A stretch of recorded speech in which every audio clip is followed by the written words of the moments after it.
अगर आप यह सुन रहे हैं तो सबसे पहले एक बात को अभी यहीं छोड़ दीजिए कि आपको कुछ समझना है या किसी निष्कर्ष तक पहुंचना है। यह वीडियो दिन में चलते फिरते सुनने के लिए नहीं है। यह किसी काम के बीच में रखने वाली बात नहीं है। यह उस समय के लिए है जब दिन के सारे काम पूरे हो चुके हों, फ़ोन की जल्दी न हो, कोई इंतज़ार न कर रहा हो और आप अपने लिए बस थोड़ी सी जगह निकाल पाए हो। अगर रात का समय हो तो और अच्छा है, कमरा शांत हो, रोशनी तेज़ न हो और अगर संभव हो तो ईयरफोन लगाकर सुनना। इसलिए नहीं कि कुछ खास सुनना है, बल्कि इसलिए कि बाहर की दुनिया थोड़ी देर के लिए अपने आप दूर हो जाए। यहाँ किसी को साबित नहीं करना है कि आप ध्यान में कितने आगे हैं, या यह भी नहीं देखना है कि आपके साथ क्या हो रहा है और दूसरों के साथ क्या नहीं। अगर आपके भीतर कभी एक खालीपन आया है, एक ऐसा भाव जिसे शब्दों में पकड़ना मुश्किल हो, जैसे कुछ बचा ही नहीं, जैसे भीतर सब शांत तो है लेकिन उस शांति में हल्का सा डर भी है। और यहाँ कोई आपको गलत नहीं कहेगा, यहाँ कोई यह नहीं कहेगा कि यह अच्छा है या बुरा है, कोई यह नहीं कहेगा कि यह अंतिम या इससे आगे कुछ और है। यह सत्संग न आपको खींचेगा न धकेलेगा, यह किसी रास्ते पर चलने की बात नहीं करेगा, यह किसी अनुभव को पकड़ने को नहीं कहेगा और यह भी नहीं कहेगा कि जो हो रहा है वह ठीक नहीं है।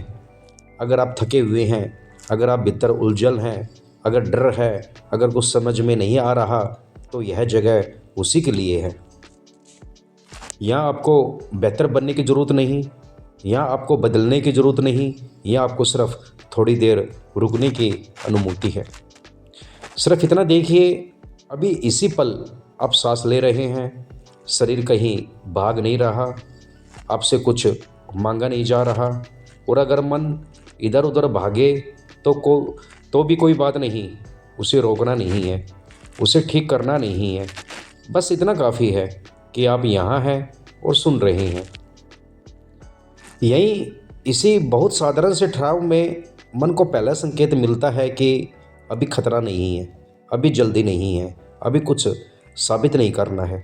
यहीं से यह यात्रा नहीं, बस बैठना शुरू होता है। अब बात करते हैं, जब लोग शून्यता की बात करते हैं तो ज़्यादातर लोग एक ही शब्द का इस्तेमाल करते हैं, लेकिन भीतर का अनुभव हर किसी के लिए थोड़ा अलग होता है। कोई कहता है जैसे सब खाली हो गया, कुछ नहीं बचा, न विचार, न भाव, न कोई पकड़। कोई कहता है अब कुछ महसूस ही नहीं होता, पहले ध्यान में कुछ था, कंपन, हलचल, शांति, अब वह भी नहीं है, जैसे भीतर सब सुन हो गया हो। कोई यह भी कहता है कि न सुख है न दुख है, और यही बात सबसे ज़्यादा अजीब लगती है, क्योंकि मन तो हमेशा किसी न किसी तरफ झुकने का आदी है, या तो अच्छा लगे या बुरा लगे। पर जब दोनों ही नहीं होते तो मन को समझ में नहीं आता कि इसे कहाँ रखे। और कुछ लोग यही डर महसूस करने लगते हैं।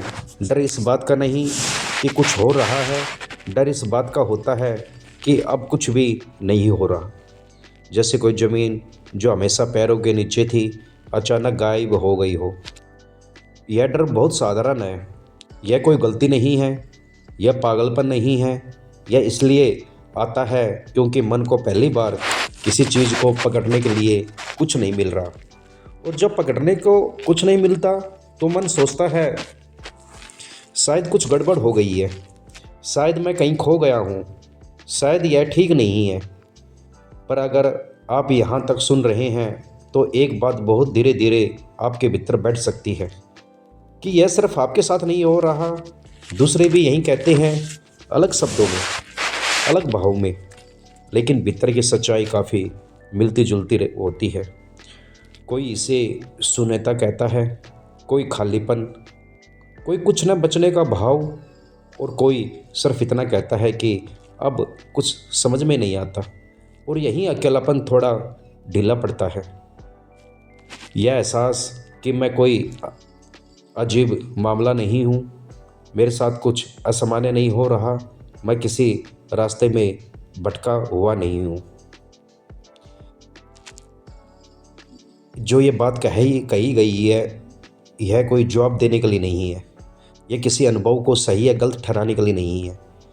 यह सिर्फ इतनी सी जगह बनाता है कि जहाँ आप यह कह सके, अच्छा तो यह सिर्फ मेरे साथ नहीं। और कई बार इतना मान लिया जाना ही काफ़ी होता है कि भीतर का बोझ थोड़ा हल्का हो जाए।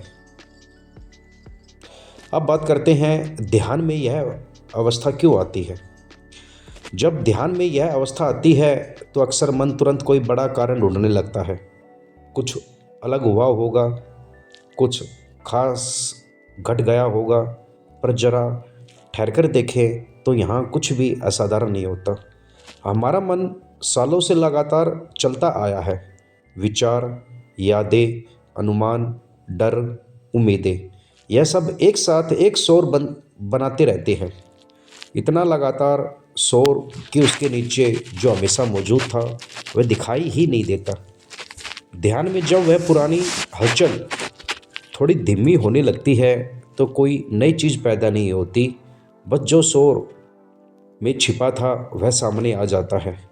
जैसे किसी कमरे में पंखा लगातार चल रहा हो, आप उसी में रहते आए हों, आपको उसकी आवाज़ अब सुनाई भी नहीं देती। पर जैसे ही पंखा बंद होता है, अचानक कमरा सन्नाटे से भर जाता है।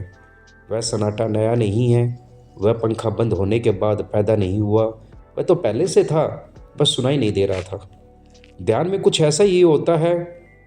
जब मन की पुरानी दौड़ थोड़ी रुकती है तो वहीं सन्नाटा महसूस होने लगता है। और क्योंकि हमारे जीवन भर सन्नाटे से ज़्यादा शोर जाना है, और यह सन्नाटा अजीब लगने लगता है, कभी खालीपन जैसा, कभी कुछ ना होने जैसा, कभी डरावना। लेकिन इसमें कोई चमत्कार नहीं, कोई रहस्य नहीं, कोई अलौकिक घटना नहीं है। यह सिर्फ शोर के हटने के बाद जो बचता है वही है। विज्ञान भी यही बहुत साधारण बात कहता है। जब दिमाग लगातार प्रतिक्रिया में नहीं रहता, जब वह हर पल कुछ न कुछ सोचने में व्यस्त नहीं रहता, तो उसकी सतह शांत होने लगती है। और जब सतह शांत होती है तो नीचे का विस्तार महसूस होने लगता है। यहाँ कुछ नया नहीं जोड़ा गया, यहाँ कुछ छीना भी नहीं गया, बस जो हमेशा था वह पहली बार इतना साफ दिखने लगता है कि मन को समझ नहीं आता इसके साथ क्या किया जाए। इसलिए इस अवस्था को कोई बड़ा नाम देने की ज़रूरत नहीं है, इसे किसी ऊंचाई पर रखने की ज़रूरत नहीं है। यह सिर्फ इतना है कि मन का शोर थोड़ा कम हुआ है, और जब शोर कम होता है तो सन्नाटा अपने आप सामने आ जाता है। इस बात में बस इतना ही बहुत देरी से मन में बैठता है कि शून्यता कोई अलौकिक चीज़ नहीं है, यह बस शोर के न होने का अनुभव है। अब बात करते हैं कि डर यहीं क्यों जन्म लेता है।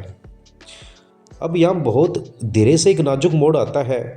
अब तक जो शून्यता दिखाई दी वह अपने आप में डरावनी नहीं थी, वह बस शोर के हटने के बाद का ठहराव थी। लेकिन इसी बिंदु पर मन फिर से सक्रिय होने लगता है और यहीं से डर जन्म लेता है। डर शून्यता से नहीं आता, डर इस बात से आता है कि मन उसे क्या अर्थ देता है। शून्यता दिखाई दी और तुरंत भीतर से आवाज़ उठी, अब क्या बचेगा? अगर सब ऐसे ही रहा तो मैं कहीं खो तो नहीं जाऊंगा, या ठीक है या कुछ गलत हो रहा है? यह सवाल बहुत मानवीय है। इनमें कोई गलती नहीं है, इनमें कोई कमजोरी नहीं है। हमने जीवन भर अपने आप को विचारों से, पहचान से, भूमिकाओं से जोड़े रखा है। तो जब ध्यान में विचार थोड़े कम होते हैं, पहचान थोड़ी ढीली पड़ती है, तो मन स्वाभाविक रूप से डरता है। यह डर किसी खतरे का संकेत नहीं है, यह बस पुरानी आदत का हिलना है। जैसे कोई अंधेरे कमरे में हमेशा दीवार का सहारा लेकर चलता रहा हो, अचानक कमरा खुला हो जाए तो दीवार न मिले तो डर लगता है। कमरा खतरनाक नहीं हुआ, बस सहारे की आदत छूट रही है। शून्यता में भी कुछ ऐसा ही होता है। मन कहता है अगर पकड़ नहीं रही तो मैं कहाँ रहूँगा। यही डर पैदा होता है शून्यता से नहीं, पकड़ के ढीले होने से। और यह डर किसी को हटाने की ज़रूरत नहीं, इसे दबाने की ज़रूरत नहीं, इसे सही या गलत घोषित करने की भी ज़रूरत नहीं। बस इसे देखा जा सकता है। यह देखा जा सकता है कि डर भी एक अनुभव है। वह आता है, उसकी लहर उठती है, उसके साथ सवाल आते हैं, और फिर अगर उसे छेड़ा ना जाए तो वह भी धीरे धीरे ढीला पड़ने लगता है। यहाँ कोई उपाय नहीं दिया जा रहा, कोई आश्वासन नहीं दिया जा रहा। डर कभी आएगा ही नहीं। बस यह बहुत साफ बैठता है कि डर शून्यता का प्रमाण नहीं, डर खतरे का संकेत नहीं। डर बस यह दिखा रहा है कि मन अभी भी अर्थ ढूंढने की कोशिश में है। वो जैसे ही डर को देखने की अनुमति मिलती है, जैसे ही उसे दुश्मन नहीं बनाया जाता, वैसे ही उसकी पकड़ अपने आप थोड़ी ढीली होने लगती है। यह जो बात कही गई है, यह डर को मिटाता नहीं, यह डर से लड़ता नहीं, यह बस डर को देखने योग्य बना देता है। और यहीं से अगला ठहराव अपने आप उतरने लगता है। अब बात करते हैं कि कई साधक शून्यता को अपना लक्ष्य बना लेने की भूल करते हैं। अब यहाँ एक और बहुत सूक्ष्म मोड़ आता है। यह मोड़ डर से भी ज़्यादा चुपचाप होता है और इसलिए ज़्यादा आसानी से दिखता नहीं। जब शून्यता का अनुभव कुछ समय तक रहने लगता है, जब खालीपन, न कुछ होने का बहाव, न भीतर की निर्वता पहले जैसी डरावनी नहीं लगती, तो मन एक नई चाल चलता है। वह कहता है यह कुछ खास है। शुरू में शून्यता आई थी और मन घबरा गया था। अब शून्यता रहती है तो मन थोड़ा सहज हुआ है। यहीं मन तुलना शुरू करता है। मैं वहाँ पहुँच गया हूँ, दूसरे अभी भी विचारों में उलझे हैं, मेरे साथ कुछ अलग घटा है। जो लोग समझ नहीं पा रहे वे अभी पीछे हैं। यह बातें बहुत तेज आवाज़ में नहीं आती, यह कोई घमंड जैसा महसूस नहीं होता, यह बहुत शांत, बहुत महीन होता है। कभी यह सिर्फ एक हल्की सी संतुष्टि बनकर आता है, कभी एक अंदरूनी दूरी बन जाती है, कभी दूसरे को सुनते हुए एक मौन तुलना चलती रहती है। और यहीं शून्यता एक अनुभव से उपलब्धि बन जाती है। अब शून्यता बस देखी नहीं जा रही, अब उसे पकड़ा जा रहा है। अब मन चाहता है कि यह रहे, अब मन डरता है कि कहीं यह चला ना जाए। अब शून्यता भी एक पहचान बन सकती है। यहाँ अहंकार मोटे रूप में नहीं आता। यह नहीं कहता कि मैं श्रेष्ठ हूँ, यह कहता है मैं अलग हूँ, मैं आगे हूँ, मैंने कुछ पा लिया है। यह कोई दोष नहीं है, यह कोई पाप नहीं है, यह साधक की बहुत मानवीय भूल है। क्योंकि मन को अगर किसी चीज़ को पकड़ने की आदत रही है तो वह शून्यता को भी पकड़ने की कोशिश करेगा। यहाँ कोई चेतावनी देने की ज़रूरत नहीं, कोई सुधार करने की ज़रूरत नहीं। बस यह देखा जा सकता है कि जिस क्षण शून्यता को लक्ष्य बनाया गया, उसी क्षण शून्यता नहीं रही। वह एक और अनुभव बन गई, एक और स्थिति बन गई, एक और मेरे साथ की कहानी बन गई। और यह समझ किसी को नीचे नहीं गिराती, यह किसी को दोषी नहीं बनाती, यह बस इतना साफ कर देती है कि जहाँ भी मैं पहुँच गया आता है, वहाँ देखने वाला फिर से अनुभव के भीतर खिसक जाता है और इस देखने के अपने आप एक और गहराई खुलने लगती है। अब बात करते हैं जो शास्त्र होते हैं हमारे, वो शून्यता को कैसे देखते हैं। अब यहाँ दृष्टि और भी शांत हो जाती है।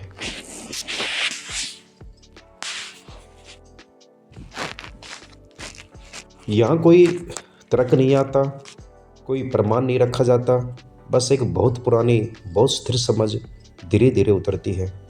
जब शास्त्रों की ओर देखा जाता है तो वहाँ शून्यता से डर नहीं दिखाई देता। न उसे नकारा गया, न उसे चिपका कर रखा गया। उपनिषदों की भाषा में कहीं यह नहीं कहा गया कि शून्यता गलत है और कहीं यह भी नहीं कहा गया कि शून्य में टिक जाओ। वहाँ एक बहुत सीधी बात है, जो भी जाना जा सकता है, जो भी अनुभव में आता है, वह तुम नहीं हो। शून्यता आती है, रहती है, बदलती है, कभी गहरी लगती है, कभी हल्की, कभी डरावनी, कभी शांत। इसलिए शास्त्र शून्यता को अंत नहीं कहते और शुरुआत भी नहीं कहते। गीता में जहाँ जहाँ स्थिरता की बात आती है, वहाँ भी किसी अवस्था को पकड़ने की बात नहीं है। वहाँ यह नहीं कहा गया कि खाली हो जाओ और वहीं रुक जाओ। वहाँ यह साफ है कि जो दिखाई दे रहा है, जो घट रहा है, जो महसूस हो रहा है, वह सब देखा जा सकता है। योग सूत्र की दृष्टि से और भी सूक्ष्म है। वहाँ न शोर से डर है, न सन्नाटे से मोह। वहाँ दृष्टा और दृश्य का भेद बहुत सहज है। अगर मौन है तो वह भी दृश्य है, अगर शून्यता है तो वह भी दृश्य है, अगर कुछ भी नहीं लग रहा तो वह कुछ नहीं लगना भी एक अनुभव है। और जो अनुभव है उसे शास्त्र साध्य नहीं मानते। शास्त्र यह नहीं कहते कि शून्यता में टिके रहो, वे यह भी नहीं कहते कि शून्यता से बाहर जाओ। वे बस इतना संकेत देते हैं कि जो भी ठहरने लायक लग रहा है वह देखे जाने योग्य है। इसलिए शास्त्र शून्यता को घर नहीं बनाते और उससे भागते भी नहीं। यह समझ किसी अनुभव को छीनती नहीं या किसी शांति को तोड़ती नहीं, यह बस एक बहुत हल्का सा बोझ हटा देती है। अब शून्यता कुछ साबित नहीं करती, अब मौन कोई पद नहीं बनता, अब रिक्तता कोई पहचान नहीं बनती। और यही शास्त्रों की सबसे करुण और सबसे गहरी दृष्टि चुपचाप मन में उतर जाती है। अब बात करते हैं सबसे सूक्ष्म जाल के बारे में। यहाँ बात और भी धीमी हो जाती है, क्योंकि जो दिख रहा है वह बहुत महीन है। अक्सर ऐसा लगता है कि शून्यता में जाकर सब कुछ रुक गया है, जैसे रास्ता यहीं ख़त्म हो गया हो, जैसे आगे कुछ बचा ही नहीं हो। पर ध्यान से देखा जाए तो साधक शून्यता में नहीं अटका है। शून्यता तो एक अनुभव की तरह आई और ठहरी। अटकन वहाँ पैदा होती है जहाँ मन एक निष्कर्ष बना लेता है, अब आगे कुछ नहीं, यही अंतिम स्थिति है, इससे आगे क्या होगा। यह विचार बहुत शांत दिखते हैं पर यहीं सबसे सूक्ष्म जाल बन जाते हैं, क्योंकि यहाँ डर नहीं होता, लालसा भी नहीं होती। यहाँ तो बस एक ठहराव होता है जिसे मन अंत मान लेता है। और जैसे ही मन ने अंत मान लिया, उसी क्षण समय की कल्पना वापस आ जाती है। पहले क्या था, अब क्या है और आगे क्या होगा, यह सब चुपचाप लौट आता है। यहाँ यह साफ दिखने लगता है कि अंत भी एक विचार है और आरंभ भी एक विचार है। शून्यता के भीतर कोई सीमा नहीं दिखाई देती, न कोई बोर्ड लगा होता है कि यात्रा समाप्त होती है। सीमा केवल सोच में बनती है। जब यह कहा जाता है कि यही अंत है, तो देखने वाला अभी भी वहाँ मौजूद है जो इस कथन को देख रहा है। और अगर देखने वाला मौजूद है तो कुछ भी समाप्त नहीं हुआ। इसलिए शून्यता न अंतिम पड़ाव है न कोई दरवाज़ा, यह बस एक ऐसा अनुभव है जब पुरानी धारणाएं काम करना बंद कर देती है और यही मन जल्दी में एक नई धारणा बना लेता है। अब कुछ नहीं बचा, पर यह भी बस एक और कहानी है। जब यह कहानी देखी जाने लगती है तो जाल अपने आप ढीला पड़ जाता है। न आगे जाने की जरूरत रहती है न पीछे लौटने की। अंत और आरंभ दोनों बहुत धीरे से कल्पना की तरह उभरते हैं और फिर शांत हो जाते हैं। अब बात करते हैं देखने वाला है कहाँ। यह शब्द और भी हल्के हो जाते हैं, क्योंकि अब जो बात सामने आ रही है वह समझाने से नहीं, देखने से साफ होती है। शून्यता आती है, कभी बहुत गहरी लगती है, कभी जैसे हल्की सी छाया, फिर धीरे धीरे वह ढीली पड़ जाती है, कभी पूरी तरह चली भी जाती है। डर उठता है, कभी अचानक, कभी बिना किसी कारण के, फिर कुछ समय बाद वह भी खुद ही बैठ जाता है। कभी मन कहता है अब सब ठीक है, कभी कहता है अब कुछ समझ में नहीं आ रहा। यह सब आता जाता रहता है और यही बहुत सरल सी बात चुपचाप उभरती है।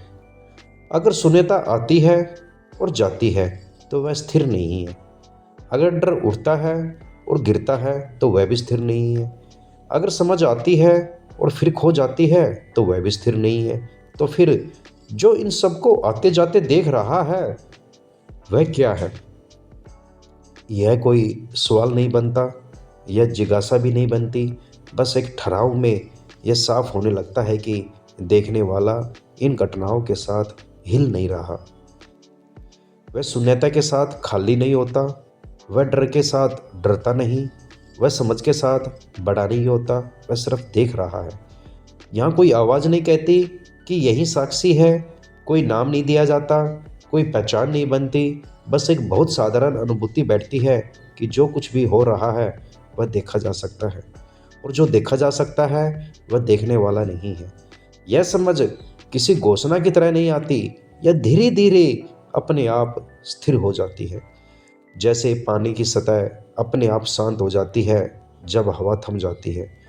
यहाँ कोई मैं पहुँच गया नहीं होता, कोई अब समझ गया नहीं होता। बस इतना सा रह जाता है, देखना हो रहा है और वही काफ़ी है। अब बात करते हैं शून्यता के पार कुछ नहीं। यहाँ आते आते बहुत सी उम्मीदें अपने आप गिर चुकी होती है, क्योंकि मन ने कहीं ना कहीं चुपचाप यह मान रखा होता है कि शून्यता के बाद अब कुछ होगा, कुछ खास, कुछ उजाला, कुछ ऐसा जिसे कहा जा सके। लेकिन जब शून्यता ठहर कर ढीली पड़ती है तो कोई नई अवस्था दरवाज़ा खटखटाने नहीं आती। न कोई प्रकाश उतरता है, न कोई आनंद स्थिर होता है, न कोई विशेष अनुभव अपने आप को घोषित करता है। और यही सबसे शांत करने वाली बात होती है, क्योंकि तब यह साफ दिखने लगता है कि मन शून्यता को भी एक सीढ़ी बना रहा था, एक आगे का रास्ता, एक अगला पड़ाव। लेकिन यहाँ कोई आगे नहीं है।